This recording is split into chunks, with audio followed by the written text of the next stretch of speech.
मालिक भी आया था, उसको भी उसकी मौजूदगी में जो है ना हमने ये सारी वायलेशन उसको पॉइंट आउट की थी और उसको हमने कहा कि ये जो आपने अप्रूव प्लान की खिलाफ वर्जी की है उसके ऊपर हम ये कार्रवाई करने के लिए आए हैं। सिंध हाई कोर्ट के अहकामात के तहत शहर हैदराबाद में सिंध बिल्डिंग कंट्रोल अथॉरिटी ने बिल्डिंग प्लान की खिलाफ वर्जी पर कार्रवाई का आगाज कर दिया है। हैदराबाद के इलाके लतीफाबाद नंबर 6 में कायम नई तामीराती बिल्डिंग के मालकान को सिंध बिल्डिंग कंट्रोल अथॉरिटी के डिप्टी डायरेक्टर मोहम्मद यूनुस खान ने बिल्डिंग प्लान की खिलाफ वर्जी से आगाह करते हुए उसे अपनी निगरानी में मस्मार करा दिया। मोअज़्ज़ज़ अदालत सिंध हाई कोर्ट ने जो है वो आर्डर पास किया था कि ये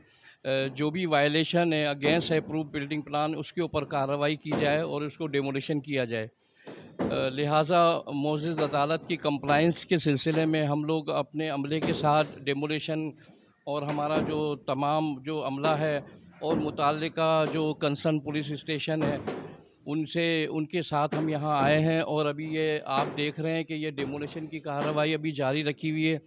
और हम उस वक्त तक जारी रखेंगे जब तक कि ये जो भी वायलेशन है उसको मुकम्मल तौर पर रिमूव नहीं किया जाए। शहर हैदराबाद में नक्शे के मुताबिक बिल्डिंग्स का तामीर ना होना एक अलमिया बनता जा रहा है, जिसके लिए सिंध हाई कोर्ट के अहकामात काबिल तारीफ हैं। लिहाजा बिल्डिंग्स मालकान और बिल्डर्स अगर नक्शे के मुताबिक तामीरात कराएं तो वो इस खसारे से जरूर बच सकते हैं। रेहान गनी, पासबान न्यूज़, हैदराबाद।